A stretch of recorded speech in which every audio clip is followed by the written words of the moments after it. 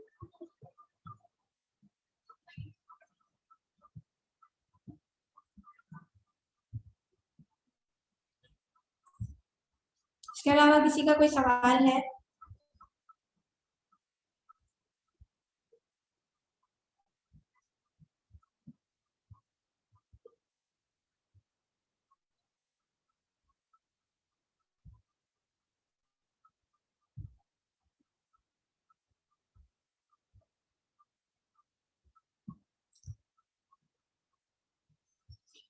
ہم بیسک چیزیں ہی پڑھ رہے ہیں کیونکہ جو پی ایس ٹی اور جی ایس ٹی کے ٹیسٹ میں مٹیریل آتا ہے یا ٹیسٹ آتا ہے وہ 1 to 8 ہی آئے گا. تو ہم انہی چیزوں کو ریوائز کر رہے ہیں جو ہم نے بچپن میں پڑھی ہیں یا ہم نے بچپن میں پڑھی ہوتی ہیں. تو ان چیزوں کو ہم اچھی طرح دیکھ رہے ہیں تاکہ ہر چیز ہمیں واضح ہو جائے. اور کچھ ایکسٹرا چیزیں بھی ہم نے دیکھی ہیں جیسے ختم نبوت کے بارے میں ہم نے اتنا زیادہ ڈیٹیل سے نہیں پڑھا ہوتا کہ جس طرح ہم نے کل پڑھا کہ قرآن میں بھی موجود ہے اور احادیث میں بھی موجود ہے اور اجماع سے ثابت ہے کہ ختم نبوت یعنی خاتم النبی آخری نبی ہے یعنی نبی کریم صلی اللہ علیہ وسلم آخری نبی.